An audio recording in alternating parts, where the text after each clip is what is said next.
Today, I am setting the record straight. When I started this channel in 2013, it was around the time that Takedown Red Saber went to Kickstarter. Now, we all know how that went, and, well, I was out $65. That same year, H-Hour Worlds Elite went to Kickstarter, and we all know how that went as well. I was out $160. I started looking around at that time at the early access landscape, and I realized that it's a whole lot worse than those two. There are a lot of low-effort cash grabs that were being thrown onto the store, games that would have taken a real developer a week or less to build, charging $20 plus, and never updating the game again. Games that take free assets from the Unreal Marketplace, throw them into Engine, Frankensteining them together, and then shipping a build that barely functions, and then charging money for it. Solo developers that go to sites like Kickstarter and Indiegogo, putting up projects that would take thousands of developers years and millions of dollars to put together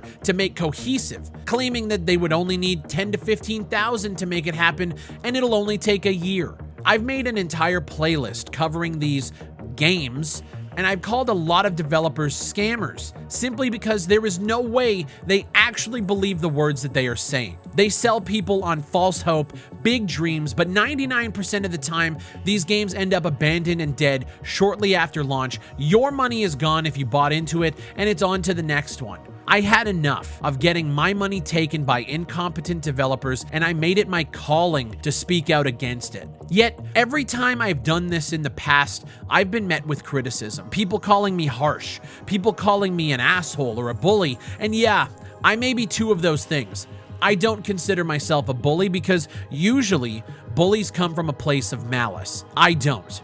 I truly wish that all of these games were good and I didn't build a career from speaking my mind on the bullshit in this industry. But the one criticism that I've always received for covering these low-effort cash grabs was that I've never made a game before. I can't criticize something that I know nothing about, which I always thought was fucking ridiculous. That being said, it is stuck in my head for years, always hearing the same old tired backlash for the words that I say. Now, I'm knee-deep in managing a project that I think a lot of people are excited for. I'm not going to use this video as an advertisement because we're already doing that in other places and in other content, but I've assembled a team of devs from this community who believe in the same things as I do. See, truth is, guys, they're tired too. For every greed of man, there is another solo indie developer who is trying to make an honest living, trying to get their name out there, and trying to show people that they are legit. But the trust factor with gamers in 2023 is at an all-time low. For every incursion, for every greed of man, the trust gets chipped just a little bit lower. I've seen people say that they just stopped playing or enjoying games because of how cynical and jaded they are to the whole thing, and we see it every time a game gets announced. It is nothing but negativity. Regardless, I'm knee-deep in managing a project, and ever since we announced it 7 months ago, I've been met with a lot of criticism, not of the game itself, but of me, of my character, and what this channel has done to the indie scene. On a daily basis, I see comments telling me that my game better be the best game of all time, or the internet will come down on me. My game better beat out AAA developers because of how much I've roasted them in the past. My game better change the genre forever because of how critical I've been of developers in the past. Developers who haven't thought twice about charging absorbent amounts of money for low-effort cash grabs, asset flips, and the like. I'm now being held to a standard that I don't even hold the asset flippers to. And the thing about assets, I don't even care if you use them. Just don't take the packs and just place them around without doing anything with them. They're there for you to buy and use and learn with. But when you sell your game based on things like custom maps, when it's just an asset map in its entirety, like in the case of Peak 53, we have a problem. Or when you buy 4 or 5 blueprints that achieve different things, like you buy an inventory system or a building system and then a player controller, all made by different developers on the asset store, built not to interact with one another, and then you just sloppily code them together and ship it, we have a problem. My issue has never been with assets, it's been with the way that you use them at their base level and not doing any fucking work yourself. If you're out here and you think that I hate any form of asset usage. Like, oh, what's wrong with assets, Big Fry? I get that on every single video. You aren't paying attention, or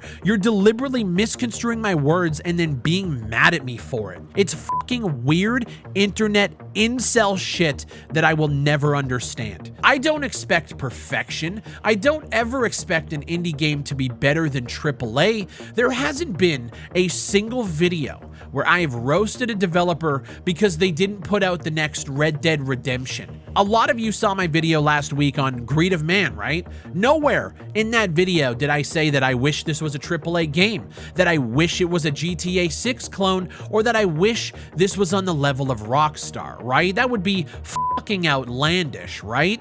Well, even Nick responded to my video on TikTok with this. So, Big Fry just reviewed my game, calling me a scammer. Now, I'm a 17-year-old in high school, so I don't exactly have all the time in the world to be developing. So the fact that this adult that does YouTube video reviews on scam games is going to take my small project and call it a scam simply because the audience grew so fast and I gained so much traction and I didn't deliver like the next GTA 6. And again, the game's in an early access state. I'm not done with it. I just wanted to get a couple people in to try testing things and bug fixing and adding new ideas that they come up with. And you can't be comparing my game to like extremely successful and long-lived developments and projects by big companies. You see, even Nick misconstrues what I expect from indie developers. And in the case of Nick, he was the one that said he was delivering GTA, not me. I don't expect AAA. I never have and I never fucking will. I never expect AA or even high quality games, especially when we're sitting in that $10 to $40 price range. But for $10 to $40, I expect you to put in an ounce of fucking effort so we're not left with a trail of abandoned, broken pieces of fucking shit like this. This is fucking in a state that's ready to launch.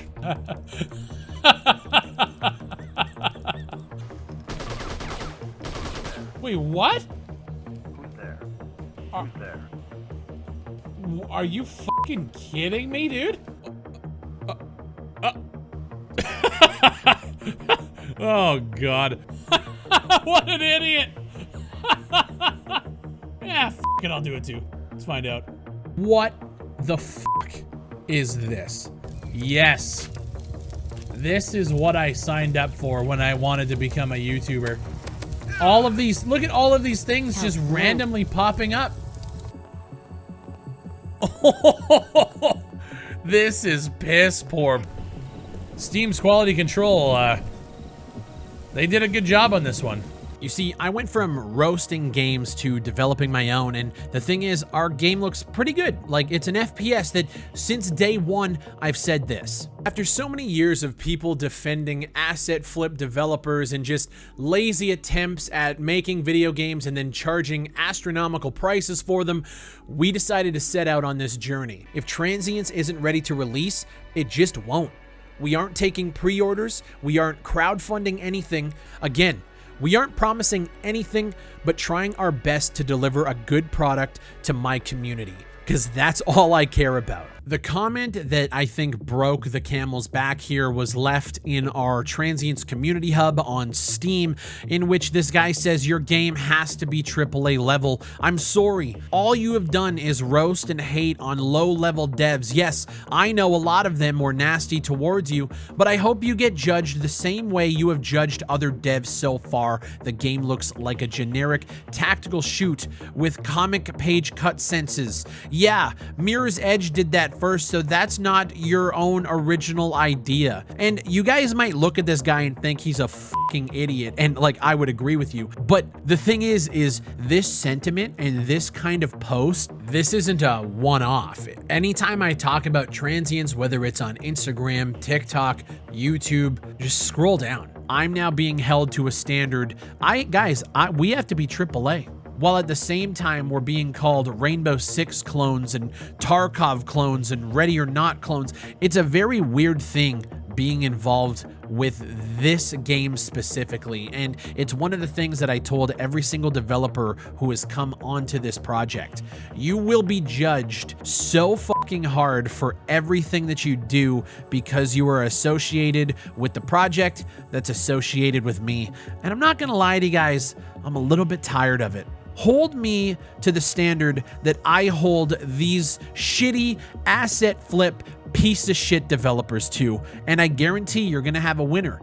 But if you fully expect us to dethrone or compete with Call of Duty, a game being made by thousands of developers and millions upon millions of dollars, you're a fucking idiot. I'm not looking to change the world with our first project. I'm not looking to take down AAA with a budget that's less than one developer at Rockstar makes. I'm not looking to dethrone or even compete with games like Ready or Not, Ground Branch, or Tarkov. The fact that those comparisons are being made is because gamers who can't think about things without putting labels on them. It's a Tarkov clone, it's a Rainbow Six clone, it's a Ready or Not clone. You guys are the most tiresome fucking people to read comments from. All three of those games have literally nothing to do with us, but now we've got to compete, right? Well, why would I play this when I can just play Rainbow Six? My goal with Transients was to show every single asset flipper that if you just put the effort in, you can come up with some pretty good fucking ideas. We're not here to change the game. We're here to make a game that completely shits on the incursions, the greed of mans, the gang Vs, the FPS tactics, all of these games charging significant amounts of money for nothing. But we realized shortly into development that we're never going to please everyone. That being said, I am tired of being held to a standard that we don't even hold AAA to. Truthfully, I think the majority of us want the same things. We want good games, but there is a group of people out here who want us to fail. They're salivating at the chance to just watch the project burn down with comments, community posts, anything they can do to just shit on what we've been doing, all in the name of justice for the developers that Big Fry has roasted in the past. If you're in that camp, listen up, turn up the volume. You're not gonna win. You're a part of this internet culture that I can't fucking stand. See, we won't scam my audience. We won't take money from people for a bad game. I would rather watch my project burn internally than to put out a bad product. And in that case, I've already won. My name is Big Fry. Shout out to the ones that are here to make gaming better. Fuck the rest, and I'll see you on the next one.